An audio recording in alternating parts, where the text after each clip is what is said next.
Hello, Extempers, speech debaters, and everybody else listening to this podcast episode. We're back, and it's episode 15. Per usual, we have a special guest on the show, but I'm YuYu, and my co-host is... Still Spencer. And today, we have the lovely Zoey Pickett on today's episode. We're going to talk a lot about Germany and all the tea and drama that's happening in their political atmosphere and what's going on in there. But before we get into all the good stuff, thank you so much all for listening and tuning into all of our episodes. We appreciate all of your love and support. And now we're going to introduce Zoey so that you are all familiar with who she is. So she is currently a senior at Natrona County High School who will be graduating this year. She does LD, oratory, and Extemp. She has done extemporaneous for 4 years now and has gone to nationals twice in domestic Extemp. She is also ranked first in the state of Wyoming in the extemporaneous speaking event too. So thank you so much for coming on our podcast, Zoey. Having me. All right. And just as noted before, thank you all so much for the support. If you're not subscribed to our YouTube channel, hit that button. If it's red, that means you're not subscribed. Also hit that bell. Come on, like we want to pop up in your news feed every week. Hey, every Wednesday, 8 a.m. We're really good at it. We're consistent. So keep an eye on that YouTube channel. Thank you all if you listen through Spotify, Apple Podcasts, OneClap's website. Yeah, without any further delay, Zoey, the floor is yours. Okay, awesome. So today we're going to be talking about Germany's transition of power. So Angela Merkel has been the Chancellor of Germany since 2005, and she decided not to refill her position as Chancellor this year. And so that means that Germany recently just got a new chancellor. I believe it was yesterday, December 8th, that he officially stepped into the office of being the Chancellor of Germany. Now, Germany has undergone a lot of transitional period under Angela Merkel. And so it's going to be really interesting to see how her successor, whose name is Olaf Scholz, really takes her position. So Olaf Scholz is a member of the Social Democratic Party, or the SPD, and he has some pretty big shoes to fill because Angela Merkel was considered the leader of the free world. Like I said before, she took office in 2005, and since then she's became one of the most important leaders in the EU. The German economy has only seen growth other than the 2008 crisis and the COVID-19 pandemic. She has allowed 1 million asylum seekers into Germany since 2015 and has the highest approval rating out of any current leader, not only in Germany, but also in 5 other major European countries and the United States as well. So clearly Olaf Scholz is really going to be stepping into a position of Germany being like one of its high points other than dealing with like the pandemic. So that'll make the transition somewhat easy for him, but he does have some pretty big shoes to fill. And she also had a very unique foreign policy, especially when she was dealing with Russia, which is really important right now to talk about Russia because of the threat of Russia invading Ukraine. Merkel's predecessor, Mr. Schroeder, Gerhard Schroeder, had an extremely close bond with Putin. And Schroeder wanted to become closer with Russia. And so Germany and Russia were known to frequently work with each other to form a stronger alliance, so much so that Germany was actually only a couple years away from being Russia's biggest trading partner. So Putin got this really close personal relationship with Germany under Schroeder. So when Merkel stepped into power, he was expecting the same attitude as Schroeder, but it couldn't have been further from the truth. Merkel's actions suggested that she was trying to weaken their alliance by not moving forward with deals as quickly as agreed upon, by only meeting on rare occasions, and by placing sanctions on Russia. So it'll be really interesting to see how Scholz deals with not only the domestic issues in Germany, but also the foreign policy as well, especially because of that growing threat that Russia is going to be invading Ukraine. So how Scholz is planning on dealing with that is by having a harder stance on Russia, especially increasing threat. Scholz would likely send in German troops to back up the Ukraine, and he says that he is going to encourage other European Union countries to do the same. So this is a very popular take in Russia in Germany as a response to Russia. So it will likely help his popularity and make this transition of power even smoother. So but there are other factors that, could help him out with popularity and that make him a good choice for the German people. So like I said before, Scholz is a part of the Social Democratic Party, or the SPD, and he was the slightly more popular choice than the Christian Democratic Union and the Christian Social Union leaders. But he has been somewhat of a political chameleon. He's a pragmatic politician who straddles kind of left and right on things. So sometimes it's kind of hard to see where he stands.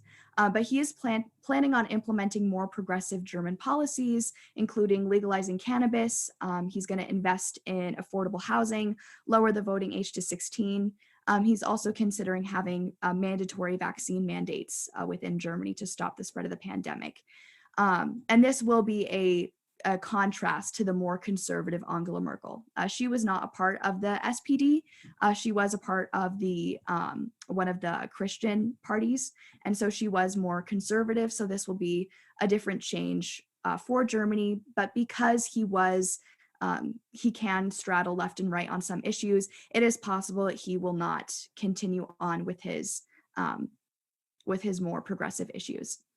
So just because he is the slightly more popular choice doesn't mean that everyone will be extremely comfortable with this transition. He will still need to win over basically all of Germany to be as popular as Merkel was. But Merkel and Scholz have worked together in the past, and they have known to get along, so that will help with this, have a smooth transition.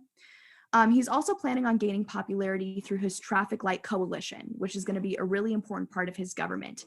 So it's called the Traffic Light Coalition because it will be a blending of the SPD, the Christian Democratic Union, and the Social Union leaders, which their colors are green, yellow, and red. So that's why it's the Traffic Light Coalition.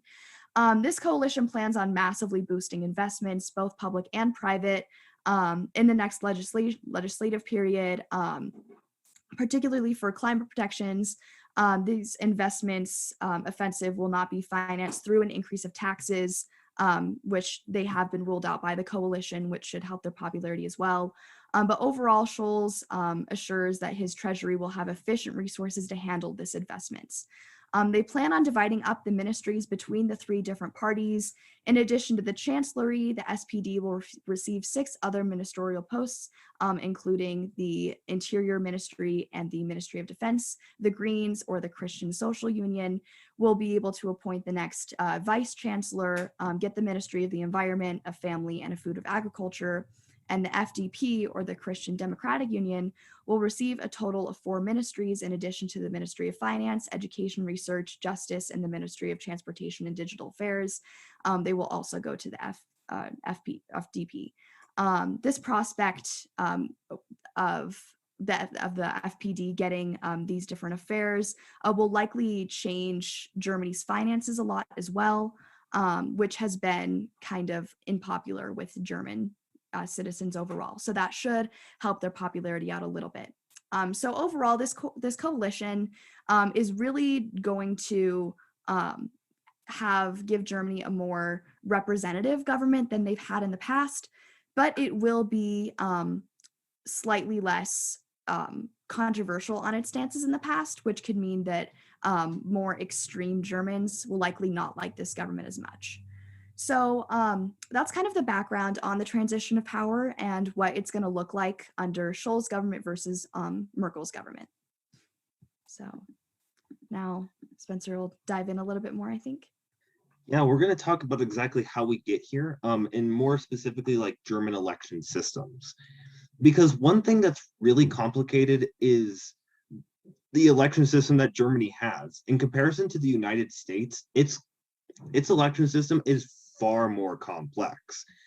There's literally an article linked in the sources that talks about how if you're confused with the Electoral College, this is probably more confusing. But the thing is this is a really fair democratic process, and people ought to know about it. And kind of how we get to a chancellor is one of the most important parts to understanding the importance of how this person just got elected. So Germany holds a really complex political system that is important for people to understand. Its design was created after World War II, when major powers such as the United States worked to design its own government. In comparison to just the United States and some other European nations, Germany has a president and a chancellor. Oftentimes it is the chancellor that is more discussed in the news. However, let's explain both of them. First off, you have the president, which is the head of the state, which means that they're more associated with international affairs. So currently the president of Germany is Frank-Walter Steinmeier. To explain, Steinmeier will probably be more involved on an international front. We hear a lot of discussion about the chancellor cooperating with other nations. We've heard a lot about Merkel working with Macron and being able to develop some kinds of policies. But this is more of Steinmeier's job, is to work on the international front and understand kind of the communications between Germany and other nations. The chancellor is the head of the government. They deal with domestic affairs and are oftentimes selected by the majority party in the government. As Zoe mentioned earlier, the new Chancellor of Germany will be Olaf Scholz. And you want to think of the Chancellor as the Prime Minister. So when you think of, it's easier to think of this in terms of the United Kingdom, for example, right? We know the Prime Minister is Boris Johnson. He is mainly the head of the government. In comparison, United Kingdom doesn't have a president. Instead, they have the Queen, and the Queen acts as the head of the state. So Germany is functioned very similarly, but instead the chancellor is actually elected through government, the chancellor is elected through government, and the president is also elected by the people. The president and the chancellor do work together on some things, but it should be noted that the chancellor does hold more ground and weight than the president. But in order for a chancellor, they have to become a chancellor, they have to get selected by a majority vote in the Bundestag, which is considered the lower house in their bicameral system. However, if a chancellor wishes to become removed by the Bundestag, then they must have a replacement for the chancellor. So at any point in time, the lower house can actually remove the chancellor through a process called a constructive vote of no confidence. But they have to have a secondary person to replace them. So let's say if it was still Merkel that was in power, then if they wanted to remove Merkel from power, then they would have to propose somebody else in place. And maybe that somebody else would be Scholz. Germany's voting system is extremely important to this topic. Voters actually get to vote twice in Germany. That twice is more, they're voting once, but their one vote counts for two. The country is broken into 299 constituencies. Each area gets to vote for a certain party. Or each person gets to vote for a certain party. So they can vote for the Green Party, they can vote for the Socialist Party, the Conservative Party, the Christian Democratic Union, as Zoe mentioned. The first vote is similar to that of the United States. Whoever gets the most votes wins. However, this only counts for half of the Bundestag. The people also get a second vote, which is considered a more important vote. So the votes that I just mentioned only count for half of all the seats in the lower house. The other 299 are divided among the parties based on a proportional representation. So if the winning party gets 19% of the votes, for example, then they get 19% of the remaining 299 seats. And then it gets divided up by that proportional representation. From there, these people are elected for 4 years, and they fill 598 seats. With that being said, there's also multiple parties in this system. So they have to come up with a coalition government. So in essence, you have to have 51% you have to have a majority. So think of the United States, for example. We know the House of Representatives is controlled mainly by Democrats, or controlled by the Democrats. Same thing with the Senate. You have to have 51% majority. You have to have a majority government. So groups have to work with one another in order for the government to become formed. So it's a long and tedious process, and sometimes this can take weeks. So the Bundestag ultimately elects the chancellor, and it creates a fair process for each person's voice to be heard. So in essence, the people get that vote, the people get one vote that leads to two votes, and it allows for their voice to be accurately heard and can lead to a chancellor that best represents the people. Finally, to keep things short and easy, there's also the Bundesrat, which is the upper chamber. We're going to just say that's similar to the US Senate. It's just easier to understand their congressional system in this manner. Germany's political system is one of the strongest forms of democracy in the world. It is imperative to note that its strength comes from its fall from World War II. Because of this fall, there's also been a ban on certain political parties, such as the Communist Party and the National Front Party. However, each of these parties have reformulated, they're just under a different name. Germany's election system gives each voter more power in the election of their representatives. The system is the strongest in the three major powers of Europe, which are the United Kingdom, France, and of course, Germany. And even though this is very much background based, I would propose an argument that in comparison to most democracies in the world, Germany has the strongest. Okay? And that is because their system is so fair to the people. It is definitely it's definitely a democracy, and people ought to know that this democracy is by far successful. It's very stable. The people are basically the checks and balances of it, and that is what creates an effective democracy. Why political science majors are leaning towards more of this area that Germany has in terms of its election system to accurately represent people. And I think that gives us a really good background to help us dive into today's question. And that question is going to be, should Germany's incoming government stop the nation's involvement in NATO's nuclear sharing agreement? And why don't we go ahead and start with our special guests? Zoe, what do you think? Sorry, I'm muted. Okay. So first, we have to look at the difference of what NATO's involvement is going to look like under Scholz government versus what it looks like under Merkel's government. And so I think, like I mentioned before, he generally has a more progressive outlet towards issues. And so I think that for that reason, he would likely lean more towards a nuclear disarmament, or try to place more regulations and more safety nets on nuclear agreements. And with that being said too, I think another topic or another thing that could be mentioned with this question is the importance of Russia and Ukraine in this situation, because Ukraine right now was trying to get into NATO. They are not currently in NATO, but many NATO states would say that they would support Ukraine if Russia were to invade.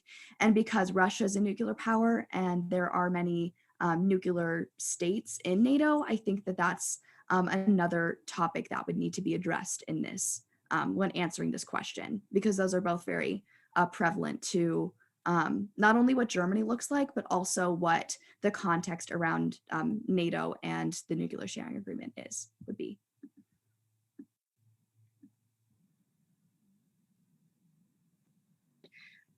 Mainly, I think within this type of question, on top of looking at what it's going to look like under Scholz's government, we should kind of get a sense of what nuclear sharing exactly is.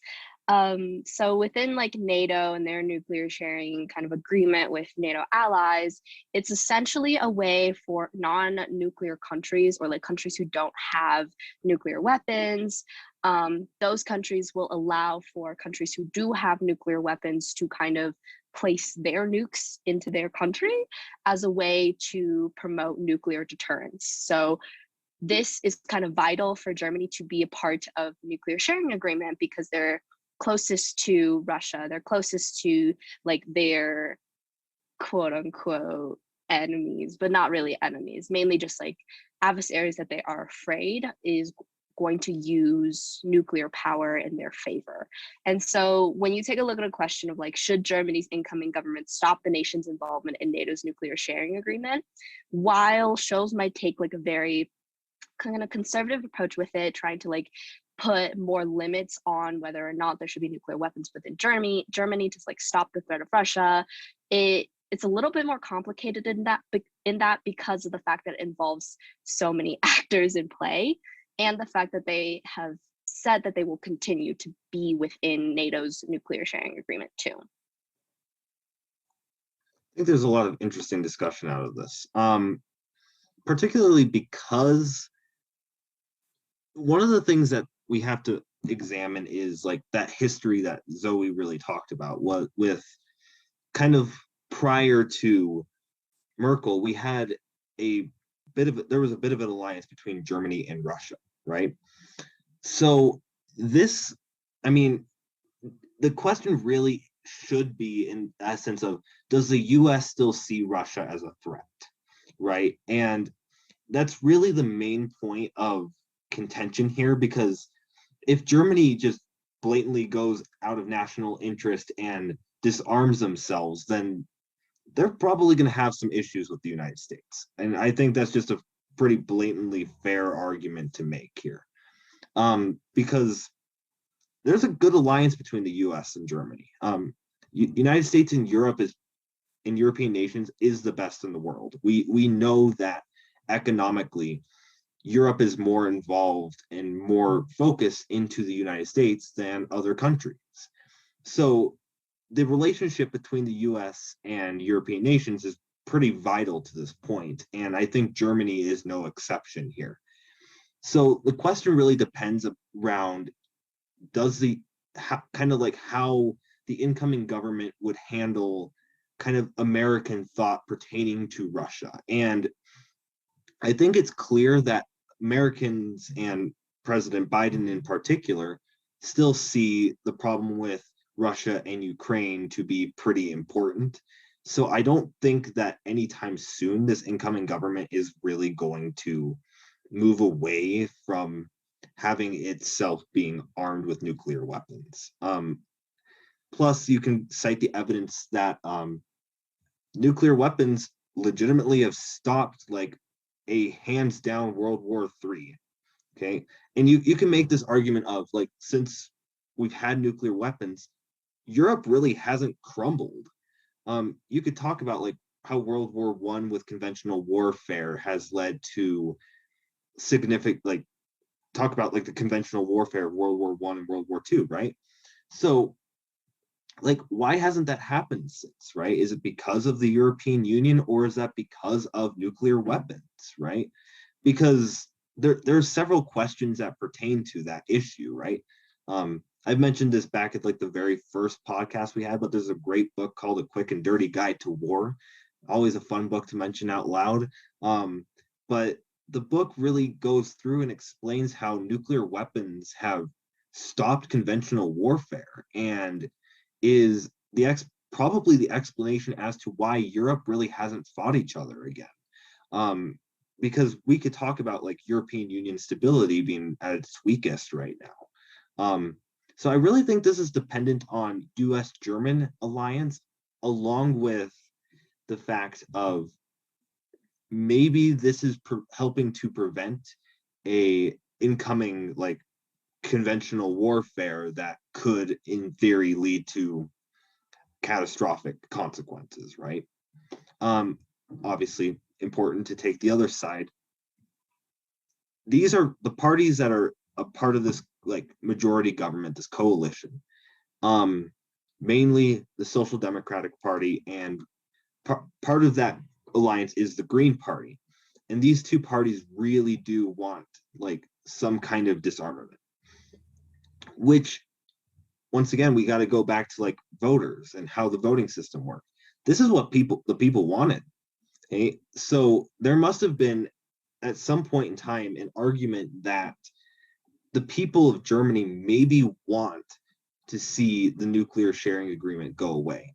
And we could talk about like rise of nationalism in European nations here too. But there's like a really big part in how people maybe have been thinking in Europe, right? Nationalism is significantly growing in European nations. And maybe that's something we ought to consider, is maybe this is really a supportive thing, that Germany doesn't want to be bound with other nations, and maybe it's best for it to go upon its own ground.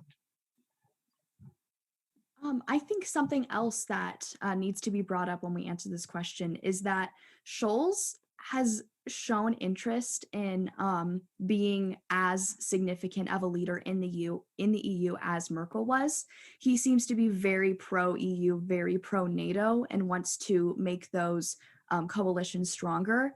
And so I think that the nuclear sharing agreement is a prime example of NATO countries working together to try to deter any conflict. And so I think that for that reason, the fact that he's so pro these different unions and organizations, I think that like YuYu was saying, he would be more willing to support this nuclear sharing agreement than he probably would be, because of other countries in NATO being threatened by the powers of Russia, especially the United States. So I think that it definitely, Germany's incoming government, Scholz's government, will not stop the nuclear sharing agreement. But if they will try to regulate it in any way, they'll try to make sure that there's even more nuclear deterrence and nuclear regulation to keep with his progressive agenda.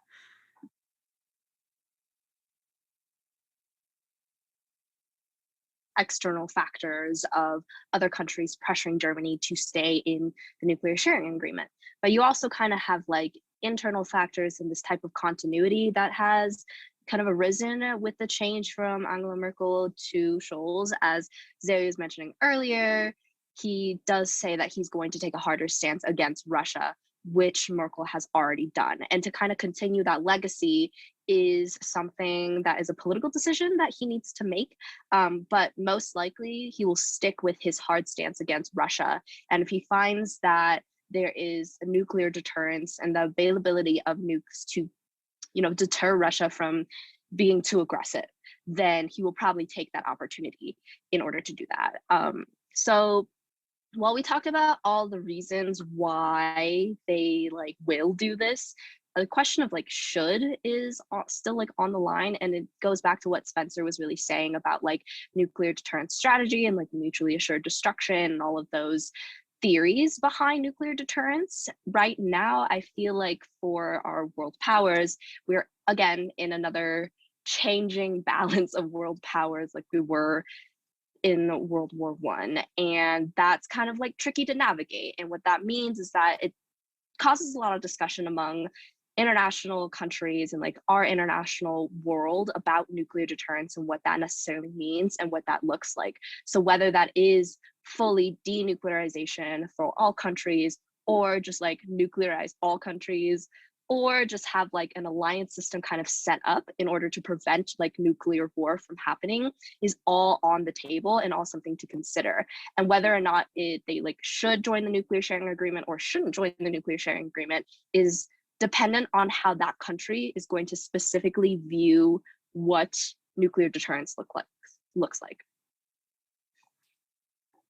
I mean, yeah, that's a pretty true statement right there. I think what's really worth noting is I guess this is a double-edged sword in some way or another, right? Where you disarm, maybe it's in the benefit of the people, maybe they don't want nuclear weapons on their ground, right? Which could be a very good thing. But on the other hand, if you do that, your country now becomes vulnerable, you may lose important alliances, etc. I think this is an important fact to note. Maybe I should have mentioned this earlier. We don't know the exact number, but we do know that there are about 20 nuclear bombs just in general stored in Germany in the state of Rhineland-Palatinate. Excuse my German. I did take a German class, I promise. But the thing is, we know that it's just basically located in one state. It's in a rural area from what we understand. But kind of just generally speaking, like, I don't think Germany wants to, like, I feel like Germany wants to have that voice, right? Part of this nuclear sharing agreement did give Germany like a seat at the high table in discussions with NATO, right? Which I'm pretty sure that's something that Germany likes. And you want to be able to have that voice and convey what you see as a power, right? And obviously taking that away loses that voice. Kind of at the end of the day, this question is more of, it's probably going to be more consequences for Germany than it would be benefits.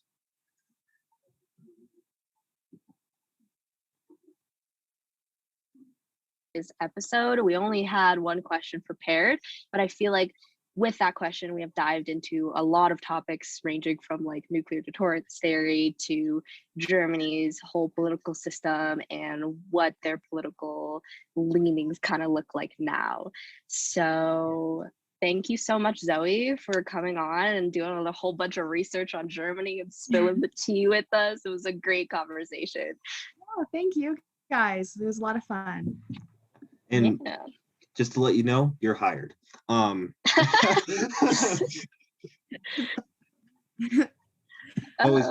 welcome to come back.